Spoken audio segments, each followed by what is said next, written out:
welcome. There's no intro, but maybe there should be. This is the last one. The last ever Ask Tyler Live. I know. I hear the disappointment. I know. It's okay. I think you'll live. It will be replaced by other things. But how are you guys? Doing good here, man. I appreciate the invite. NFL draft season is in full swing, so been busy over in between media, but it's Monday, man. We get to talk about football. It doesn't get much better than that. I love that. I wish I could take some of your cheeriness and give it to myself. But that has not happened recently.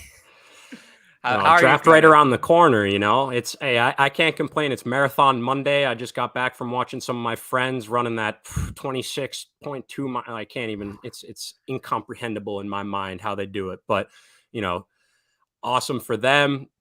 But I'm excited to, wrap this up and get into some of that new stuff like you were talking about. I'm excited for that and what we'll have coming out. Hey, if you tell me to be ready quickly, it takes an hour. So I'm very impressed with Evan. I apologize. That's my fault. No, don't worry about it. This is the last ever show. So not ever. This is the last ever of this show. This show. Okay. Whew. I was going to go get my box of tissues. Start crying. No, this show is being canceled. The Tuesday show will remain.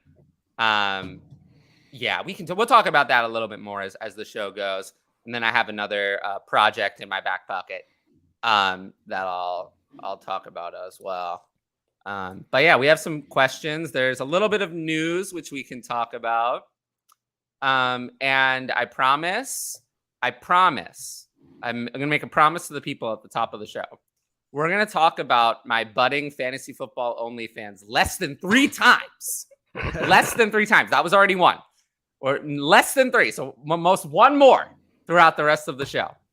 We're not going to talk about that. Don't look it up on the internet. Don't look it up. All right. First question from Caleb. Thinking about setting an offer to my league, 204 and Jimmy Garoppolo for a 2024 first. Would you offer the 203 or 202 and Jimmy G if no one accepts the 204? What do we think about this one? I don't know why you're trying to trade out of the 2023 class, man. It is a deep class. Those second round picks mean a lot to me this season, especially in the super flex format. So I don't really get I understand there's a lot of appeal for the 2024 class as well, but depending where you project that first round pick, if it's going to be a later first round pick, I'm just holding on to Jimmy G in my seconds. Yeah.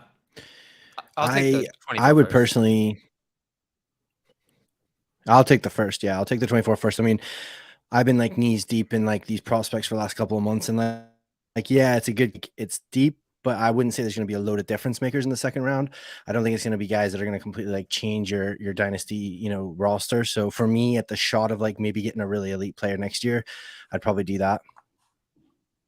Well, in Dynasty, the one thing people always want me to talk about more strategy.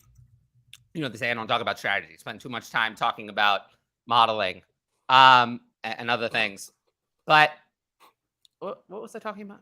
Oh, right. I'm supposed to talk about football. You always want to get the premium asset.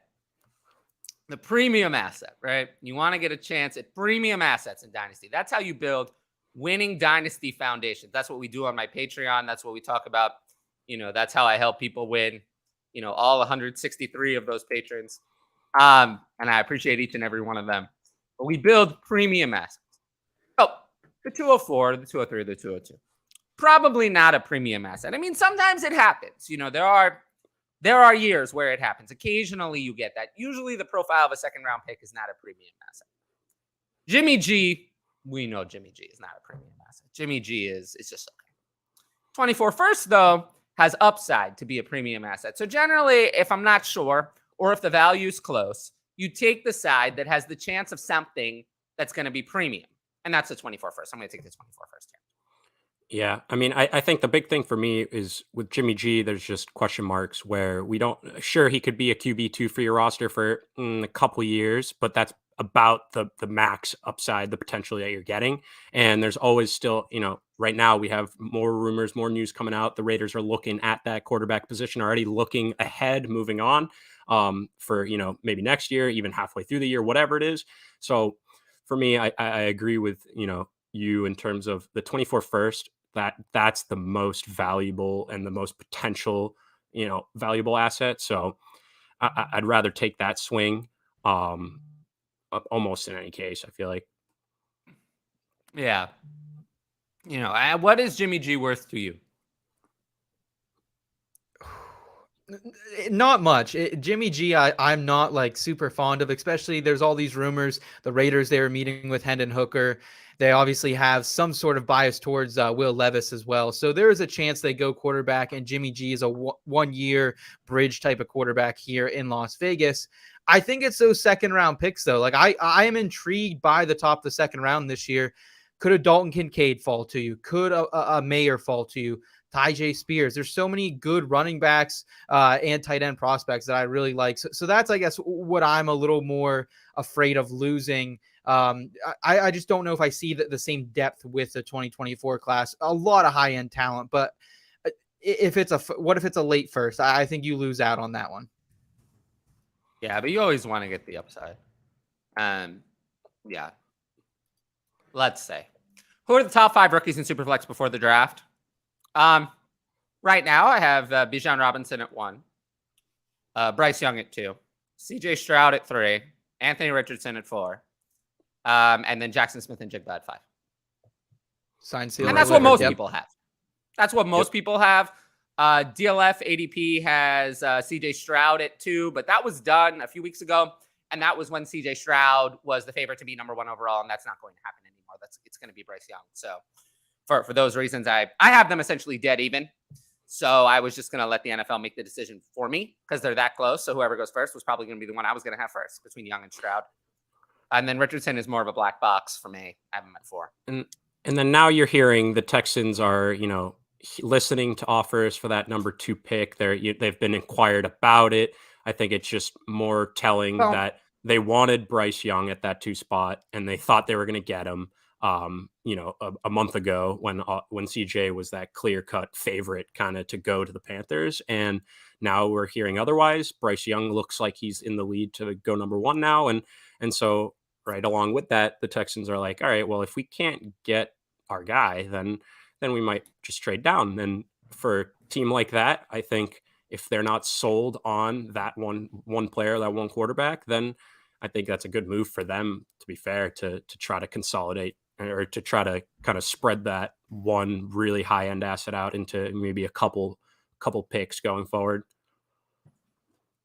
Yeah. I mean, I don't buy it. I think they're just going to take CJ Stroud. I don't see why. I still have the belief that Stroud's going 1, to be honest. I think that's a little bit of a smokescreen. I'd be getting on Stroud. I have money down on him right now. I got it a little bit earlier when it was plus money for him to go number 1 overall. I'm going to continue to ride that. I just think CJ Stroud is the safer product here. A lot of question marks about Bryce Young, just in the size. And maybe I'm on an island, but you just don't see a lot of guys his size be very successful in the NFL. And that's what I worry about. And I think Frank Wright's had enough question marks at the quarterback position. Stroud's just the safer prospect. And I think that's where David Tepper, to make that move, I don't think he wants to gamble too much with this type of pick and Bryce Young. But I'm definitely on an island. I will say that right now. The odds are not in my favor for that. Well, I actually think that when it comes to who should go number 1, it's pretty dead even. I mean, I feel like you hear half of people who prefer Stroud and half of people who prefer Young. And then most people have kind of the opinion that I do, that they're very similar and each is worthy of that pick. But, Vegas knows. Vegas knows. I mean, they had Trayvon Walker as the number 1 pick right about a week before the draft. The odds completely changed in favor of Trayvon Walker last year. Going number 1, they were correct.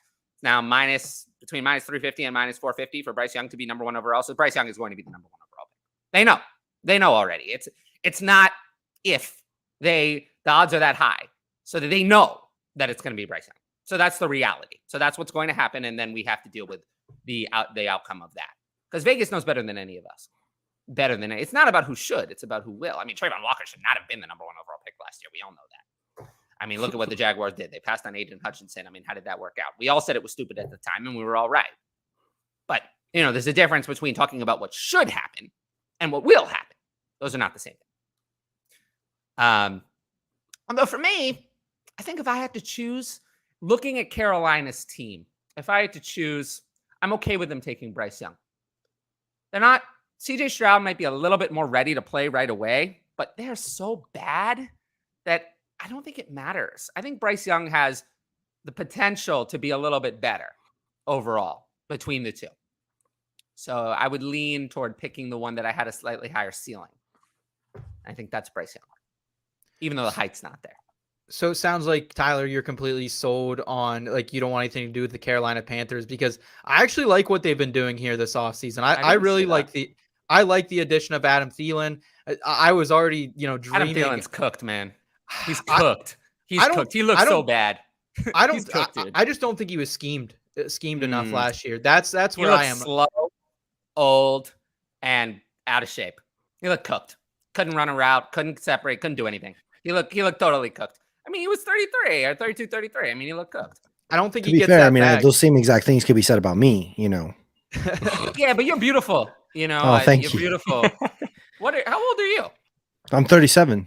Oh, well, but you have your Rubik's Cube mug, so that makes up for a lot of things. It knocks at least 3 years off. Yeah, I mean, I think it adds at least 5 years of beauty. It evens you up with Adam.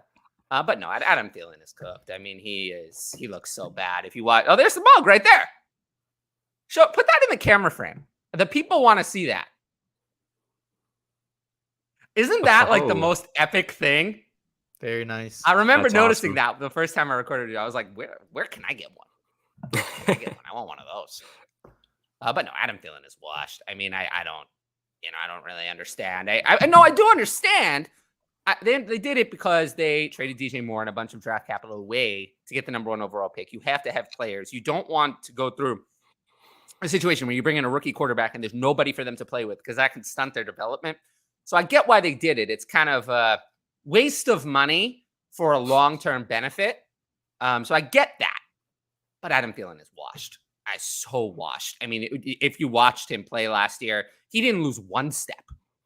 He was 7 steps off. I mean, I think Adam Thielen is finished, personally. So I have no interest in him. But I like the long-term building. I like the Miles Sanders move a little better. I like that one a little bit better. DJ Chark a little better. Lower cost, higher upside. I think DJ Chark looked better last year than Adam Thielen, even though he missed time. I think I've said this before, but when you look at Adam Thielen's yards per route run over the course of, I think, last 6-7 years, it is a gross decline where it's just steadily going down. And now I believe it was at a barely over 1 yard per route run this past year. So I think I'm pretty much on the same page. Where for reference, that's not very like excited. That's out of the league level. That's out of the league level. That's worse. Really one of the worst receivers in the league. That kind of level. It's that bad. Yeah. He's just not. He's not. For reference, Steve ran 1.5 yards per route run last year. So who did? Steve Smith Sr. It was a joke. He's been out of the league for several years. Yeah, no, I like Adam Thielen. He had a great NFL career, but his NFL career is at an end. Vikings legend. Vikings legend, absolutely. Totally a legend. I mean, his 2017 and 2018 were amazing for someone who kind of came out of nowhere, shows that you can do anything, even though you don't get the draft capital. It's not a meaning to give up on a player. But, it's his time has passed. He's done. Hayden Hurst is the better signing. Oh, give me a break. Give me a break. I mean, I like Chark more than like Thielen. Well, Chark was the one who didn't cost that much. So I like Chark at what they paid. Hayden Hurst, I think, Hayden Hurst can block very well. Very well. He can block very well. And look at what the Vikings paid Josh Oliver. Like, you could get Hayden Hurst for less. I think that's a good value. They made a good value signing there. So I don't hate every move that they made, but they need to get their shit together in the future. But I do trust their ownership a lot more than the Texans. I trust their Carolina is such a better landing spot in my opinion than the Texans. Like if of the two, like absolutely, the I Texans are a really like dumpster the fire. coaching staff that the Carolina Panthers are putting together. I think it's a really good coaching staff, and I like their offensive line is a lot better than people realize. Like they have a really solid offensive line. Their defense is good. They're quite a young team.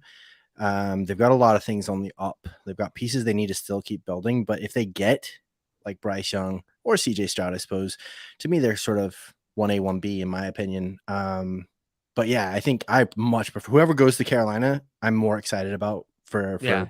I've been that way the whole time. Whichever one goes number one overall is probably gonna be my QB1. Yeah, I agree. But at this point it's gonna be Bryce Young. Aw. Hey. Congrats. Oh, Ryan. Congrats on a great run. Proud of y'all, and I was happy to be part of it as long as I was. Yeah, I'm not gonna lie. The reason that this show is being canceled and the Tuesday one is staying is because Ryan's on the Tuesday one. I need Ryan. I need Ryan. I love Ryan. Who doesn't? No, I think everyone loves Ryan. But Absolutely. I'm never gonna say never, but I don't really see myself doing these long live shows without Ryan. So yeah, I expect to see. I mean, the Tuesday show will continue. Ryan will be a part of it, and I've been working with Ryan for almost 2 years, and I have been happy the whole time. So yeah, I love Ryan, and I'm you need that clip. You need the clip from like with Will Ferrell being like, "You're my boy, Blue." It's kind of how I feel about it, though. Ryan just makes the show easy for me to do, so I like him. Let's go. Hey. Yeah. I'm excited. I mean, look, this show is just going to be a different show. I can tell you exactly what it's going to be like. Essentially, the way it's going to work, the show's still going to come out every week. Just the difference is that I'm those AMA threads I do on Twitter, or if you look on the YouTube channel, I have these Patreon question shows where I took questions from the patrons, put them in a show doc, and then answered them live. It ranged from about 15 to 25 minutes. That's what this show is going to be. It's going to still be called Ask Tyler. But, instead of sourcing the questions from the Patreon, which I will still do for the patrons every couple of weeks. But for this show, it'll be questions from Twitter, and I'll just answer them, answer the questions, and that'll be the whole show. 15 to 25 minutes. I get like 100 questions in my Twitter threads. I'm obviously not going to do all of them on the show, but I'll pick my favorite 15 to 20 questions, answer them, and then that'll be the show. It'll be released. I'm going to try to figure out a consistent drop schedule, but even if I can't, it'll be about once a week, probably coming out later in the week to offset the Tuesday live show. So probably you're looking at a Friday or Saturday release most of the time for that show. And yeah, 15 to 25 minutes every week. And I'll be doing that in place of this show. Just feel like that's what people wanted. They all watched the Patreon show. They all said it was better. They all said I actually talked about football. There were no distractions. I didn't seem cranky. And everyone loved it. I've never really had one negative comment about those shows. So that's telling me that needs to be a regular show. So that's what is going to be replacing this. It'll still be in the same feed, same thumbnail. It just won't be live. It'll be a lot shorter. I think that'll be better. At the end of the day, we're moving away from these hours and hours shows in our society. Like, I'm not that big of a YouTube channel. I have like 1,600 subscribers on YouTube. That's nothing. Like, the channel just can't support 2-hour live streams a week. There's just not the demand for it. There's not the demand for one. But I love doing it, so I'm going to keep doing it. But I want to try to create content that's more consumable for the people. And as much as I love this show, this just isn't. It isn't it. People don't watch it after. So I'm going to try to give you guys something that like stands the test of time a little bit better. Because at the end of the day, like I'm doing this for you guys, like the audience. Absolutely. As a contender, what would you pay for Derrick Henry? Good question. Well, in my Patreon spreadsheet, which you can find here, I have Derrick Henry not rated very highly. In a Superflex, I don't really think I'd give up any first for Derrick Henry. But what do you guys think? It's so hard. Go ahead. Sorry, Evan, go ahead. sorry. Oh, all right. Yeah. So, the issue with Derrick Henry is that Tennessee just scrapped their entire offensive line. And so we have question marks there. We're hearing rumors they could trade up and get a quarterback, but I personally think it's going to be Ryan Tannehill or Malik Willis again. So, like, overall, this offense, whoever it is going to take a hit between one of those two quarterbacks. And like, let's be honest, Derrick Henry, he has been an anomaly so far. He's kind of defied that age gap that we see in Dynasty fantasy football leagues with running backs. But I don't think I'm giving up too much for him, honestly. Maybe like a late second round pick. But again, That's really low. I just love this group of running backs coming in, man. There's so many guys who I think can be difference makers in the second and third round of super flex leagues that I don't want to overpay for him. If I can shoot out a couple veteran wide receivers to him, maybe float a third or fourth round pick, maybe I'll do that. But I just don't think I'm going to pay for what the Derrick Henry manager is going to want is my issue. Yeah, I mean, I don't think even at his age and everything going on surrounding the team situation, a late second probably doesn't get it done. But Yeah, I'm not probably, Conan. It doesn't get it done. A late second doesn't get it done. But I'm on the problem. I'm there with you though, where I'm not trying to give up much Me more neither. than that. And it's like you really have to be like you are one piece, and maybe you have a couple swings in the second. Maybe you toss one away to really try to secure yourself a chip. Fine, I get it a little bit, but I'm really not trying to give up even like a mid second. Like you said, it's deep and it's loaded with just lots of running backs in a kind of like a tier together. After the first 1, 2, 3 guys, it's just this big clump of running backs, and there's something wrong with basically every. So you could find some flaw with any of them, but you can also talk yourself into any one of them. It's kind of, what do you like? Who have you scouted the most? Maybe, like, whatever it is. And for sure there's going to be at least a handful of these guys that come out, they separate themselves from the pack, and we're going to look back and be like, wow, mid second, like what a good value there 2 years ago, or whatever it is. And I'm sure that's going to happen. So to really, I'm not trying to give up, some of these swings where it's one big tier of running backs, and I get to kind of pick and choose who I kind of like. And obviously draft capital will play a huge part in that, but it's still right now, you could potentially put 5 to 10 guys all kind of in the same bucket. And I don't want to give up a potential big hit in a later second round for that. And I think the big thing we got to keep in mind is you hit on just that. It's the draft capital with these rookie running backs. There is a big difference from production of being a fantasy running back 2 in PPR formats. If you're a day 2 pick, you have a decent chance. If you have a day 3 pick, it's almost impossible. We just did a case study over on the website not too long ago, and there's a big drop off. So if some of these guys like Sean Tucker, Chase Brown, the Tank Bigsby's of the world, if they fall into that third day, then I might be more inclined to use one of those mid to late seconds and try package that to get Henry. But if we're seeing a lot of day 2 draft capital for these running backs, I'm full send on a lot of them. Okay. I love it. If Jordan Addison goes to the Chargers, where would he rank for you? Woo! I love Jordan Addison anyway, so if he goes to the Chargers, that's cool. I pretty much anywhere he goes, really. I really like Jordan Addison. He's probably my wide receiver 1 in this class. So really, whoa, yeah. Why? Explain that. I think he's better. You do? I think he's better than I do. I think I'm not a big JSN guy. I'm really not. Why not? Like, I'm just not. odd. Like, I think he's good. I think he's been overblown. I think that he's a solid slot receiver, and I think he played in an elite wide receiver trio with a really good quarterback. And if I was taking all 3 of them, he's 3. Like, if I'm taking Garrett Wilson, Chris Olave, and JSN, I would take JSN third.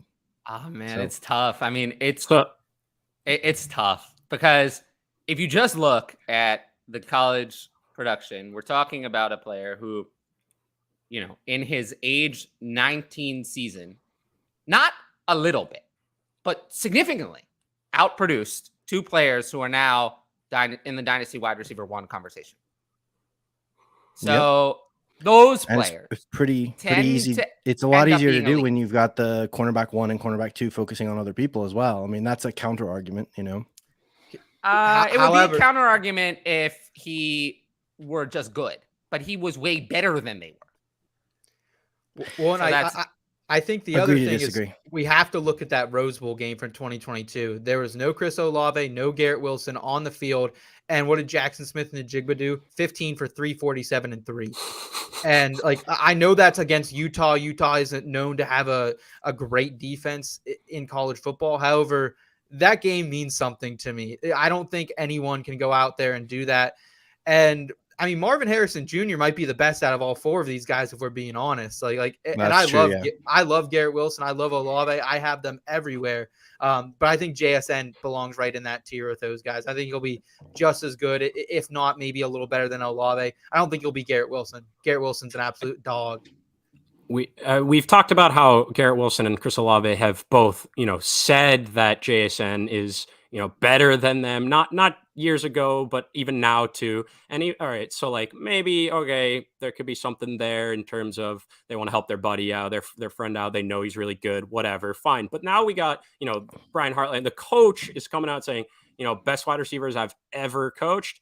Marvin Harrison 1, Jackson Smith and Njigba 2. And that definitely gives me more, that gives me more reason to buy in than, okay, his teammates say he's really good. Okay, fine. There might be some other external motivation. Teammates always, bumping each other up like that. AJ Brown was saying that Elijah Moore is better than him, but I haven't seen that yet. But that's why I'm saying, okay, just the teammates saying it, fine. I'll take it, I'll take it not too hard, but I'm still listening, But now the coach is coming out saying that, I'll listen to a little bit more. I trust that information a little bit more, and more so it gets me giddy for Marvin Harrison. Oh, baby. Oh, right. I mean, we've already seen how good Olave, how good Wilson is. We'll see how good JSN comes out. Obviously, he's crushed it when he was healthy, but now we got even a step up from that. I'm excited about that. And if you watched him, if you've seen any plays by him, you just know he's special too. Keep it up, guys. Looking forward to the draft. Yeah, I'm looking forward to the draft. I mean, we'll be live for all of it. Day 1 and day 2 anyway. Yeah, I'm looking forward to it. I have a lot of guests. It's going to be a very fun show. Yeah. It's exciting. Dude, I can't wait. Absolutely. Yeah, there's a lot of people who are on it. I have to start sending out invites. I'm almost as excited for day 2 this year as I am day 1, just because of I don't think there'll be a ton of fantasy relevant players kind of going in the first round this year, but second round and third round, I think we're going to get a lot of fun there. I'm expecting maybe even some of these receivers that we are hyping up, like the Zay Flowers of the world, like the Josh Downs. I think they will be a day 2 pick eventually. So that Friday, man, I'm going to be ready to go. I'm fired up for it for sure. Yeah. And as for this, I just want to say that I really appreciate it. And I know there are a lot of mountains to climb to get there. Yeah, it's important to note that. Jesse says, Evan, if all 3 came out last year, would you still have JSN third? Or the fact that you've seen a year for Wilson and Olave in the NFL making an impact in how you feel now? Yeah, no, I would still have him third. I mean, like I said, don't hear what I'm not saying. We've already talked about it. Garrett Wilson and Chris Olave are in everybody's top 12 dynasty wide receivers. So it's not like you're saying JSN's a bum. You know what I mean? I'm not saying this guy sucks. I'm just saying for me personally, if I'm picking 3 of them in a startup, I'm taking him third out of, the 3 of them every time. So that's just my opinion. I like him. I think he's really good. I think he's going to be a super solid pro. And I think that he is going to be really, really good in Dynasty. I'm not over the moon about him the way a lot of people are and the way the other 3 gentlemen on this podcast are. And that's okay. That's what makes Dynasty fun. Is hey, if we all thought that every single player the exact same way, then it would be kind of boring because we would all just want the 101 and nobody else would want any of the other rookie picks, you know? So yeah, for me personally, I think I just like what I see in Olave and Garrett Wilson better. I think it's maybe got more of a high ceiling than JSN. I think he could have a really safe floor and be like a really, really solid, really exciting, you know, wide receiver 2 maybe for your squads. But that's just me. I see, you know, again, we don't have to get into it. We don't have to be a GSN podcast, but I do actually have reasonings. You can go listen to my show if you really want to hear them. Like we did a whole episode about JSN. So that's how I feel about him. I like him, but I'm just not as high on him as everybody else. No, Yeah. I would, I would have JSN 1 of these 3. Ooh. Not now. Right, Now. Once you know that players succeed in the NFL, that's a huge bonus to their profile. So obviously not now. But that was going to be as prospects, I would have JSN 1, and it really wouldn't be close for me. I would be won by a lot. Tyler, if I sat here today and I said I'll give you Olave straight up for the pick that can get you JSN, would you do that? No, I'd much rather have Olave because I've seen him succeed in the NFL. I'm talking about as prospects. Okay, yeah, I was just wondering. As prospects, JSN and Olave are not in the same universe to me. JSN is 5 times the prospect. Olave to me is someone who significantly outperformed how good he was as a prospect. I was not a big fan. I think that happens sometimes. It's not a process changing. There are process changing players for me. Chris Olave is not one of them. Not one of them. Not one. He's not someone where I feel like my process was wrong. I need to fix this. It was just, you know. How low were you on him? Like, how low were you on him last year? Like, was he like your wide receiver 3, 4, 5? Well, I mean, I think most people had London, Wilson, and Burks battling for 1, 2, and 3. Most people had those 3 as the top 3. So I wouldn't be unusually low on him. I think I had him at. It's flip flopped a lot between him and Williams at 4 and 5, depending on how hurt Williams was at the time I was ranking. Okay, that was. So it wasn't like he was like your wide receiver 10 or something. No, but to me, he was in a different tier from those. London and Wilson to me were the top tier. Burks was kind of in a group. He was clearly behind the top 2, but ahead of everyone else. And then Olave was in the next group, 2 tiers down from London and Wilson, who I thought were excellent prospects. And I think JSN is probably a similar tier to them, but better prospect. So he would be quite a few tiers ahead of Olave. It's going to be interesting to see where he lands. I was wondering, honestly, on that, like, is there landing spots that are going to like really sway how you kind of feel or rank him at all? No. I think that's fair. No, I think we've accepted. I mean, if we look at the landing spots for JSN, none of them are good, and we're ranking him pretty high anyway. They're not good. I mean, he's not going to go to a good landing spot. That's not going to happen unless someone trades up to get him. But as the draft is currently constructed, the most likely landing spots are Houston by far. Yes, that's what I see mocked the most. Houston at 12, and then, I mean, other than that, it's a question of what do you think is more likely, him going earlier or later? I think earlier is more likely because I don't think Houston's going to pass on him if he's there. Mm-hmm. So I think being surprised. But even these other teams in the team, no, they're not good. I mean, it's Chicago at 9. I mean, Patriots or something. Ooh, the Patriots is worse. Houston would be better than the Patriots. The Patriots is dead last. Chicago and the Patriots are close for how much I dislike the landing spot. I would prefer the Texans. I prefer. Oh, absolutely. Absolutely. He's the only man in town at that point. You know, him and Dalton Schultz are pretty much going to be getting all the target share. Assuming the Texans have Young Bobby or Trees Stroud, I would prefer the Texans. Yes. If the Texans drafted Anthony Richardson, then I would not prefer the Texans. Right. 100%. I would not prefer that. I love Anthony. I actually like Anthony Richardson, the fantasy asset, but Anthony Richardson is a worse version of Lamar Jackson. Worse. Can't pass. I mean, we're talking about this is, what Trey Lance has delivered in the NFL, not what Trey Lance we hoped he could be. This is what Anthony Richardson is. So we want to be careful of him for our receiving weapons. The volume's not going to be there. So we were not going to like receivers who go there. Chicago's even worse because they already have DJ Moore and Justin Fields. This doesn't have a high volume. So that's going to be bad too. Houston would be my favorite if they had CJ Stroud. I'd like that. CJ Stroud would be excellent. An excellent choice. Is that not your favorite landing spot if it's Bryce, though? Well, I just assume that's not possible. Bryce is going to go to number 1. Yeah. That would be even better. I mean, Okay, I like okay. Bryce a All lot. right, making sure. I like Bryce a lot, but I just don't. I've already accepted that Bryce Young going number 1 is a foregone conclusion. So I'm now we're looking at Houston's other possibilities, which are taking CJ Stroud, taking Anthony Richardson, or making a trade down. Those are their options, essentially. I don't think they're going to take another player at 2. As good as Will Anderson doesn't excite you?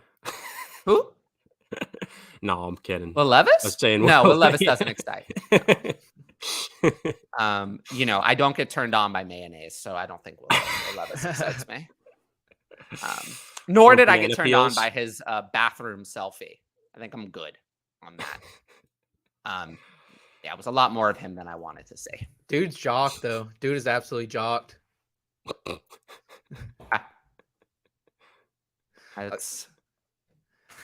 Can't deny it, man. Dude is absolutely yoked. Yeah, I just wish that he had a brain to go with all that muscle. That would really help. But the brain seems a little lacking. So I'm good on Will Levis. Scream Zach Wilson to me in every way. Oh, So I'll pass. Have some respect, man. How dare you? This man's out here with a family, and you're just burying him before the NFL draft's even. Will Levis? Yeah. I mean, wishing that mayonnaise in his on coffee. Him. I know, but I heard that was a joke though. Like I did because I bumped him down in my rankings so far because of that, and then I did hear him come out and say, "Guys, I don't really put mayonnaise in my coffee, so I'm willing to give him a bye ball in the coffee situation." He does eat bananas with the peel on, from what I've heard. Yeah. That's why. Man, this that's guy, why I keep Jesse's trying my best to give him bye balls. I'm like in his corner trying to help him out here, and he just does this to me. It's like, man, what are you doing? You're killing me. Levis. Help me help you. Yeah. 10 days until the NFL draft. Oh yeah. Man, I'm so excited. It is literally like Christmas. Can't wait. I wish there wasn't too much of a time difference.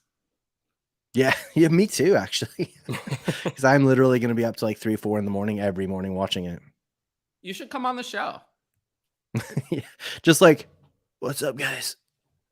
Like, I mean, Ryan and I used to record our recaps on Sunday night after the games, starting at about 11:30. Man, I'm so excited. I'm genuinely. I freaking love the draft. If you're wondering why I'm so loyal to Ryan, it's because he would stay up for me until like 2 a.m. every Sunday in 2021. What a legend. It was just us. There were no guests. No one else. Just 2 of us. He's a real one. Apparently, the NFL was hesitant to send Quentin Johnson an invite. Uh-oh. They sent Zay Flowers an invite, though. My boy. Love Zay.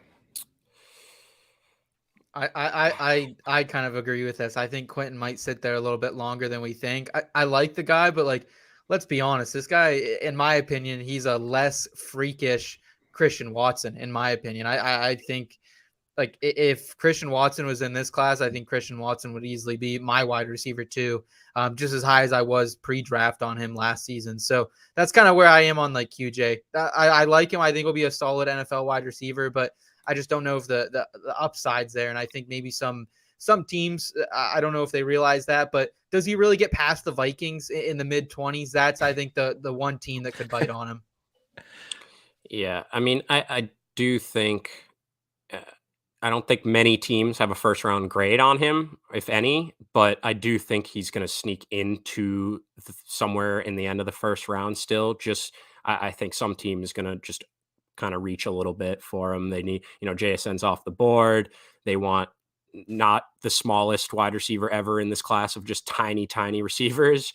They're going to see that height. Okay, maybe it's intriguing there, but I mean, I agree in the sense that like it's tricky to see him going in the first round if we had, any semblance of another prospect or two that could sneak up ahead of him and like very surely. But I think at the end of the day, he's still going to kind of sneak in somewhere, like you said, in the 20s.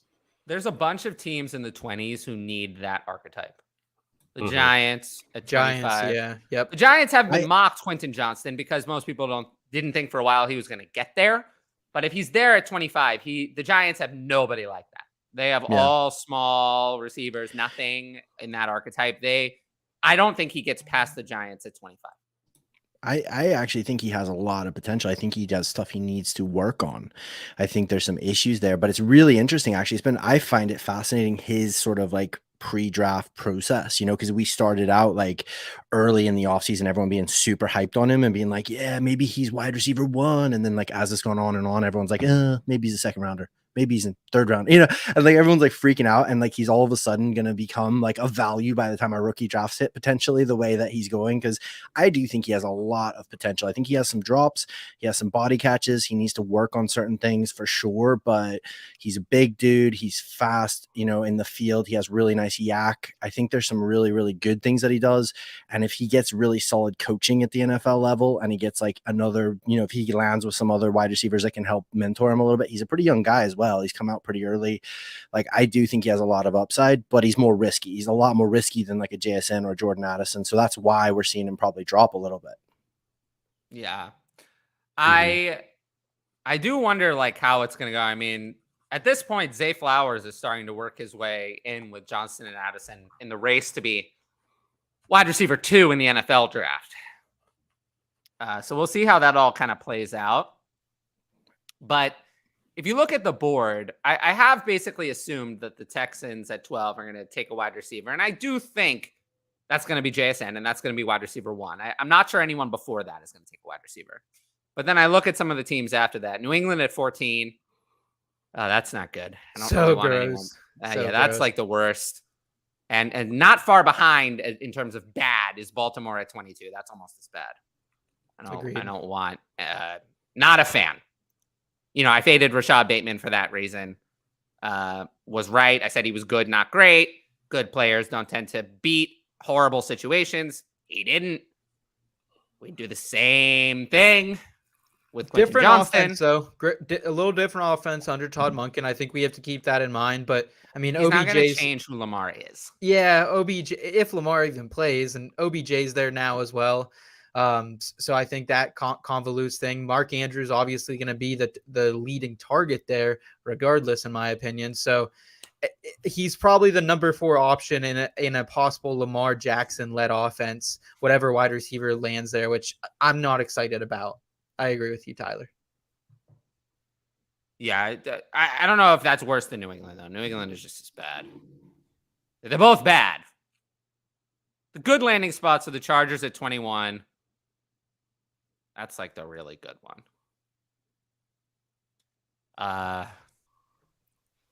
Buffalo at 27 is kind of nice. I would love Zay Flowers in Buffalo, man. He's not going to make it there. Maybe he's not going to make it there anymore. He was invited to the draft. You will hear me all the way over in the States. If Zay Flowers goes to Buffalo, you will hear me screaming all the way. He's not going to make it there, though. He's going to be long gone. Shush. He's going to be long gone at this point. Don't you rain on my parade. I actually think it's more likely at this point that Quentin Johnston slips to Buffalo. Could be. Very well could be. Yeah. I mean, I would say they don't believe in Gabe Davis, and I don't think they really do. Quentin Johnston would be instead of Gabe Davis long term. Good. It's all these landing spot talk is so frustrating because I am a Pats fan. I live in Boston. I'm a big fan of the Patriots. And getting someone like Bijan, I understand that. But getting someone like Bijan, getting someone like JSN, if they're at 12, like Jesse, I think mentioned, but that would be, I'd be ecstatic as a fan of the team. And then I'd just be so sad and crying inside as a person that plays fantasy and talks about fantasy football and like talking about these landing spots. We've already been poo-pooing it all off season. It's like, oh, I hope they don't go there. But it puts me in a tough spot because I'm like, that would be awesome for the team. But saying that though, as a Patriots fan, right? Do you not think? I mean, me personally, I just think what happened last year was like an all-time low. Like it was an absolute train wreck, a disaster. As much as like we like to make fun of Bill O'Brien and he's a bit of a clown and everything like that, he is a pretty good offensive coordinator. He is pretty good at like getting a game together, getting a game plan. I actually think they could be a lot better than people think they're going to be. So, I mean, if they got a JSN, if they got a solid really nice weapon to go with Juju and some of the other pieces that they're trying to put together. I actually think Mac Jones is a lot better than what we saw last year. I don't think he's ever going to be like a top 5 dynasty quarterback, but I think he's a lot more reliable, a lot better. If they can work out, I know there's some issues going on with him and Bill Belichick and stuff. We got to see how that plays out. But do you not think, like, okay, say for talk's sake, him and Bill are singing Kumbaya off the same hymn sheet again.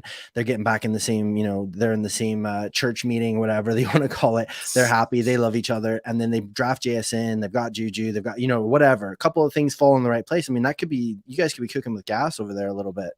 Absolutely. No, I definitely, I think a lot of local fans are completely off of the Mac train, or they hate what they saw last year after a promising rookie year. And, you won't believe how many times I hear, friends, other people just talking about the Patriots wanting Bailey Zappi to be the start. And it's like, but like, man, do people not realize I give him almost, obviously way less of a prospect and not as big of an extent that this reaches, but he's almost, in my mind, gets like a Trevor Lawrence and Urban Meyer pass for me because of how bad it was. Like, obviously, nowhere near. I'm not expecting Mac Jones to become Trevor Lawrence. He's not at all that prospect or anywhere near it. But I just think what the team, the staff, kind of did to his year and kind of his just development, his potential is just it was so frustrating. And just, I think if you really understand and like watch a lot of the games, like I think you would kind of be in the same tier where that's what I don't understand about Patriots fans though, is like, I understand they've been jaded by so many years of excellence. I get that. Like, I get it. But you look at, like, if you're interested in football and you're really into it and you love the game, like, you've got to understand that young quarterbacks take a little bit of time. They need good coaching. They need good offensive line. They need a good supporting cast most of the time, unless they're just like an elite otherworldly talent, which I don't think anyone thinks Mac Jones is. He's a good young talent. He's a talented young guy. He's good at what he does. And that's, from my understanding, that's even like part of what the rift is caused between him and Bill O'Brien was between him and Bill Belichick was the fact that he was getting so frustrated with how bad the offense was being run that he was going to external sources trying to get help, trying to get himself some support. And Bill was not happy about that because Bill is such a, it's my guys, it's my way or the highway sort of dude. So that's a problem. But I just don't get this whole, like, everyone pooing on him and like acting like he's just like the worst thing ever. Because again, like you said, Trevor Lawrence is such a great case in point, but there's so many like that where they're these talented guys. Even when Sam Darnold came out, he was a talented prospect, but he came into a horrible situation with a horrible coach, a horrible supporting cast, and he failed. It just happens. Like, if you don't get like the right set of circumstances, it's really hard for these young guys to overcome it.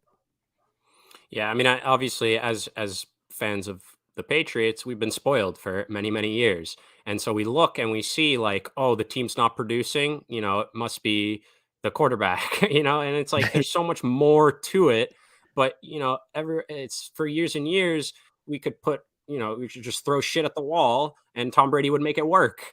And it just feels like Bill kind of tried to do that with not Tom Brady, and look where, and like, people calling plays that have never called a play. And like, it's just like, if you just like all this before last season, I was just like so uninspired and just not excited because I knew it just wasn't going to end well. Like, it's just like, why does it sound to anyone a good idea to let someone to let someone call plays that's never called the play, that's been spent almost his entire life on the other side of the ball? It's just like we're trying to galaxy brain. It felt like, oh, he knows what the defense is going to try to do, so he can call the play. It's like, it's like, this is not how it works, right? So it's, I'm definitely excited about, kind of going forward. Bill O'Brien, I know he gets a lot of crap, but I think, to your, like you said, when he's just a coordinator, like when he's not the head coach and the general manager of an organization, like I think he's actually not bad. But when you give him those multiple roles of like just being the most important 2 positions in the organization, it's like, he's not gonna be able to like follow through on something like that. Like, no, it's like there's a reason why you don't see other coaches that are also just the GM of the entire franchise. Like, that doesn't really seem to work. But I do think as a standalone, like an offensive coordinator, he can do some things that'll be much, much better for the team, for Mac. And so to your point, like drafting someone like JSN or even Bijan for the running game, I know everyone that plays fantasy will hate it. looking at, the decrease in value for Ramondre, who just kind of broke on, and just the overall landing spot, the team, just how bad they were, and kind of a lot of people still kind of project them to be. I think it looks really bad, but I think the team itself could kind of be surprising. Like you said, I think we could get back a little bit into what we look like even the year before when Mac played pretty well as a rookie. But we'll see. I mean, it's just getting me very excited for the draft. It just seems like we're not drafting like an offensive lineman at 14, which is like, I feel like I'm just expecting offensive linemen or like really bad wide receivers in the first round because we're near the end. And like for the first time, we're like, okay, we're kind of in the middle, and there's might be a couple guys that are exciting, and then we're obviously we're gonna take some dude from Rutgers no one ever heard of, I'm sure. So Yeah. that's offensive Bill. tackle with like a 4th round grade. Yeah, I mean, Like and he Cole turns Strange. out and he Yes. like actually It becomes worked out pretty all right good, last but year. we Yeah. shouldn't have taken him in the first round. It's frustrating. Welcome back, but Tyler. Yeah. Yeah. I'm very interested to see what the Texans do if Bijan and JSN are gone at 12. I mean, I think that's like I said earlier about teams potentially reaching to try to get guys to really help. I don't know. I just think they might take another JSN's position. gone at 12. I feel like there's a chance they reach for one of these other wide receivers. There's so much good defensive line talent right in that area of the draft. Lucas Van Ness, Nolan Smith. I think a lot of those guys you could kind of make the case for it that pick. But I think if they do want a wide receiver, maybe they try to trade back into the 20s a little bit, get a little extra draft capital. But that would kind of be worst case scenario for the Texans, in my opinion, if JSN is off the board at 12. And I don't know who does it though. The Bears, I think they're the only ones frisky enough to maybe pull that trigger. People keep saying Atlanta's going to take JSN. I just don't buy it. I think they're more likely to take Bijan, right? Yeah, I agree with that. Yeah, no, absolutely. Yeah, the odds dictate that as well. That Atlanta is the new favorite now to take Bijan. I wouldn't hate that. Arthur freaking Smith, man. He definitely would take Bijan, and then he would take like A-Chain in the 2nd round as well. Just be like, we don't need a quarterback. We don't need a stinking quarterback. We're gonna run the ball. And then have Patterson times. and Algier and Bijan all splitting snaps. Yes. Wildcat, just Wildcat all the time. Yeah. Which one of these 3 running backs is going to take the snap? You tell me. I mean, I think Bijan would definitely at least be, kind of interesting there, and someone you could get. I mean, you're going to be excited about almost anywhere. Like, there's not really like a truly bad landing spot. There's landing spots you really don't want him to go because there's another elite guy. But even then, he's so good that he's going to work his way in. But yeah, no, Levis makes banana and mayo sandwiches with rotten bananas and expired ham. That's funny. You see, that's funny. You see the next comment. Look, there's an actual video of the banana eating with the peel. I'm sure. I don't want to hear. So that one's definitely true. Well, I'll be live to do my reaction to it. We'll have to say. I'll put up those. What if it's all just like a publicity stunt, like that offensive lineman that like made those weird smoothies last year? Like, I'd never heard of him, but he was known as the guy that blended eggs and like whatever, a hamburger and like whatever orange juice into a smoothie, and that's what he drank every day. It's like he made a name for himself. Maybe it's what the banana man. Oh man. But I agree with you there in terms of as a fantasy manager, as a fantasy, someone that talks it and breathes it. I'm not going to be wanting this, but as someone that cheers on the local team and wants them to be better, it's tough not to want one of those guys. But I think for the sake of fantasy, I'm more on board with them going anywhere else.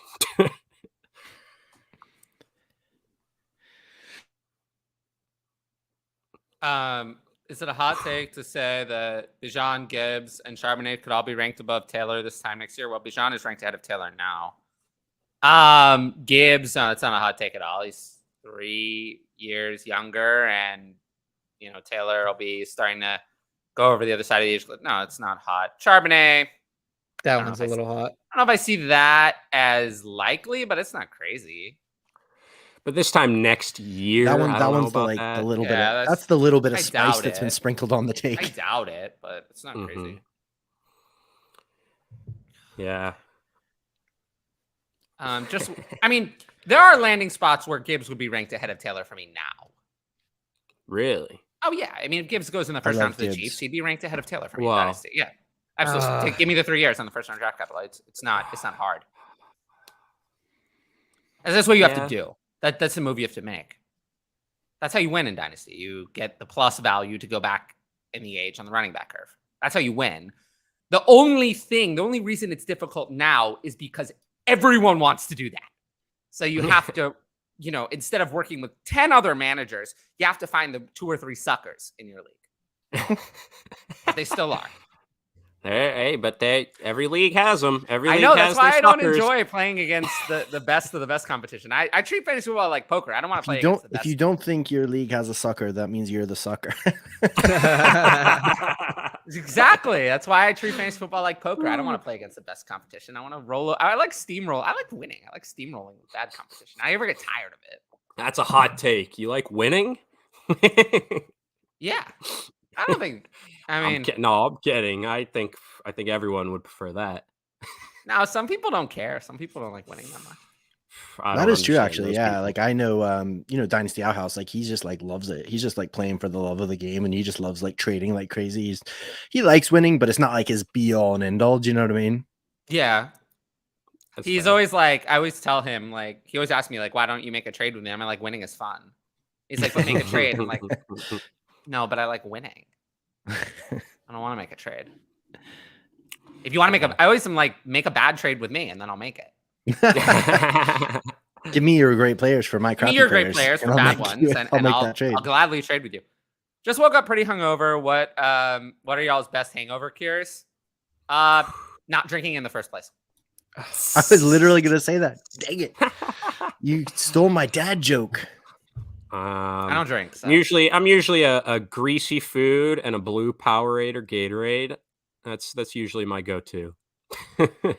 Gotta pop that ibuprofen too, man. That stuff is magical. I hope you already have a couple in you today, but yeah, I agree with the greasy food part 100%. Hungover on a Monday though, that's impressive. I appreciate that. That's a different level of degenerate out there.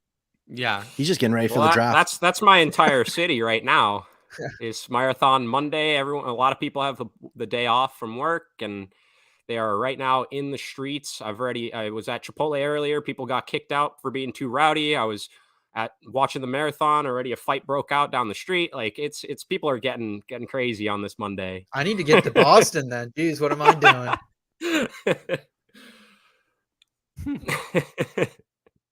That was a good line. It was. If Renfro gets traded, does Jacoby Myers have high-end wide receiver 2 upside? I mean, I have the upside to be on the cover of Vogue. That's your answer, Matthew. No. Yeah. I mean, no. The end. Order 66. What's Hawkinson's value in 2.0 tight end premium in terms of equivalent wide receivers? 2.0 tight end premium is a lot. I would say I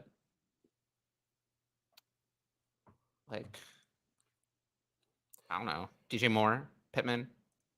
Pretty high. Someone pretty good. Maybe even better. Yeah, 2.0s definitely. Maybe even more than that. 2.0s, yeah. Yeah, I mean, I think someone good. I mean, those are good. Mm-hmm. Yeah, I mean, it definitely anybody in that sort of teens to like 20s range, of like wide receivers for sure. I think the big question mark here, though, is what do they do in the draft with that wide receiver 2 position? If they just go into the season, it's KJ Osborne at that wide receiver 2. I think Hawkinson has a lot of value. I think he's the number 2 target in this offense. However, we're kind of talking here that maybe it's QJ, maybe it's someone later on the draft. For him for a reason. So and they were comfortable letting Thielen walk. So I think he's definitely tight in such a barren landscape anyways. I still think he's going to be locked into a top 5 or 6 role no matter what they do in the draft. So I think in a 2.0 tight end premium, I still think he's got a lot of value. Mm-hmm. Yeah. I mean, Someone very good is the answer. Yeah. Well, let's see. So I do want to give so talk a little bit more about stuff you guys have coming up or just anything you want to talk about. I'm excited about the draft. Yeah, but like tell the people about your stuff. We're all excited for the draft. Yeah, I mean, that's my stuff. Is I run a podcast, Dynasty Debates, a couple episodes a week. We've been just hitting lots of prospects for the last couple of months, but we're year-round podcast, so have loads of guests on, talk about loads of interesting stuff, all Dynasty related. Writing and rankings over at Dynasty Nerds, and yeah, that's pretty much my stuff. Really short, sweet. I love that. I listen to Dynasty Debates all the time. It's in my podcast feed. So I'm very excited. I love you. Nice. Seth, tell the people about inbetweenmedia.com. That's where you can find everything I do. I'm kind of the brains behind that operation. Just had a fresh redesign over the weekend, so website's up and running. We got columns, articles coming out all year long. Also here on YouTube at IBT_media. That's the best way you can support us. We have our fantasy football live stream podcast on Tuesday nights, 9:30 p.m. We also are balls deep right now in the PGA and NASCAR seasons. We keep hitting some big outrights over there. So even though it's not football, we can still help you guys win money. We're pounding the draft pavement as well. We got rookie profiles coming out. So at IBT media on Twitter, that's how you can, on Twitter and YouTube, that's how you can best support us. Tyler, appreciate the platform though, man. It's good catching up with you, bro. I appreciate that. And then, as for me, I'll take, it's a good offer, but it's tough. I'll take the 102 and 104 there, but I think I'm done talking about football today. I appreciate, as Jesse is saying, all the Monday shows. I appreciate everyone who's watched them. I appreciate everyone who has sent in questions. And, I appreciate everyone who's given my YouTube channel a chance. Honestly, it hasn't been the success I've wanted. There was a point in my life where, when Ask DLF was doing well, and then, I was starting to carry over some of that success to this channel, that I thought that YouTube was going to be like a path to being a superstar for me. And maybe I'm just over it. Maybe I don't have it. Maybe I don't have the patience for the grind. Or, I'm better behind the screen, better recorded. One of the things I hate about live content is I can see how well it's doing while I'm live. I don't like that. It's one of the reasons why I'm going to record the Ask Tyler show recorded. Because then I just get to focus on the shows and see how the show does later. I'm not trying to focus on how the numbers, I get down when I see not that many people watching the show. So, it's been a lot of fun for me to produce this. And I'm going to miss it. It's been having a show in this format since Ask DLF started. I mean, it's been almost 2 years of doing this type of show pretty much every week for almost 2 years. And, I did it with Cal for a while. And then, Addison came on. And then, we transitioned to doing it with Ryan. And then, there's been a bunch of different lineups over, Conan was on that show for a period of time as well. But yeah, I appreciate everyone who's given it a chance. And, this isn't the end. I'll be doing the recorded show. The Tuesday show is going to stay the same. I will say, though, I will say, if you like what I'm doing, this is how you tell me. Patreon. It's in the link here. It's on the link on the podcast feed, which is doing very well, by the way. Thanks for everyone who's listening on there. Another reason why we're going to more recorded content. People seem to start picking up the podcast as well.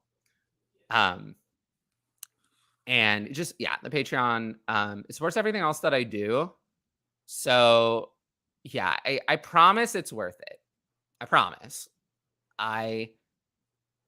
At the end of the day, and part of the reason why I'm moving away from the YouTube is while these shows can be entertaining, I'm not sure how actionable. It's just not my strength. Providing actionable content live in a group setting just isn't my strength. I do it. I think there's a lot more entertainment on these shows oftentimes than there is actionable Dynasty advice. But I can do it. I'm very good at it. That's how I got my start in the industry. Wasn't being entertaining. I was at DLF long before I even released any YouTube shows. Long time before that. So no one really knew that I could even be entertaining. I got my start writing articles and doing like actionable content and helping people win. And that's what my Patreon is. You get to ask questions in the Discord. You get to work with me in DMs and I help you win. You don't have to worry about watching me live. You just get to ask me whenever you want and I'll help you win. And that at the end of the day really is my passion in this space. Not YouTube, not writing, not Twitter, not any of the other stuff. It's that. That's what I love to do the most. It's what makes me happy. All the other stuff can, but that always makes me happy is hearing the like success stories from my Patreon. So, and that's why I think I've kept going in the space, even when I've had a lot of struggles over the years. So I just encourage everyone to give it a chance. I know it costs money, and I know that that's not going to be for everybody. And that's why there will always be YouTube and Twitter where you can interact with me for free. And that's not going to go away entirely. But if you want to support me, the Patreon is the best way. And, I just appreciate everyone who, even if you don't sign up, even just giving it a look, just considering it. And if you want to just get the rankings, I have a Venmo offer. It's on my Twitter. You can find it there. I can send it as well. You just pay $15. You can get my ranking spreadsheet for the rest of the offseason. So that's saving a lot of money over the Patreon. You just have to pay once. So that's another thing I put out there to try to make it more convenient for people who are just interested in the rankings and nothing else. So I have that as available as well. And I appreciate Ed. Ed and Jesse have been two of the people who've asked the most questions over the years. And you can still ask questions on the Tuesday show. That's not going to change. We'll just have a topic as well. It won't just be AMA. We'll have a topic. I'll have a show sheet. And questions can be integrated as a part of the show. But don't worry. Tuesday every night, 7:30 Eastern, you'll still have the opportunity to ask me questions. And then, I appreciate everyone. I appreciate the audience. And it's been a fun ride. And thanks for being part of my last show. Thanks for having us on, buddy. Congrats, Definitely man. keep going. Keep going, man. Keep following your dreams. Keep following your passions. And it's good to know yourself, Like I like hearing you say, you know what, this is what I'm good at. This is what I'm not good at. It's, you know what, find what you're good at. Keep going. Keep pulling it. Keep follow your passions, man. Don't give up. All right. I won't. I don't quit. I'm not a quitter, but I think people will love the solo show. People have already loved it. They love the Patreon version. It's going to be the same show, just with questions from Twitter. Nothing else is going to change. People have loved that show, and it's the content I've done. To be really honest with the people, this might sound a little sad, but it's the only YouTube content I've done this year that I've been proud of. So, I got to work on trying to make the Tuesday show something I can be proud of. I haven't really been proud of the work I've been doing on here in a while. And, I'm going to work on that for the Tuesday show, try to make it something I feel like I can really be proud of, like I am of that show, of those solo shows. I want to deliver that on everything. But those shows, and they're on the Patreon question show playlist on this channel, I'm proud of those. And I can really say that I'm proud of them. And I can't say that about any of my other shows that I've done recently. It's been a struggle for me on YouTube. So, give those a watch. You'll see a different me. I don't seem like this. I'm not sad or anything or, kind of melancholy. I just excited, talk football, answer the questions and head out. So, check those out. Because again, it really feels really good to do something you're proud of. And, I just want to find a way to bring that to the other stuff. But until next time, I'll see you all later. Peace out. And let's get excited for the draft. Absolutely.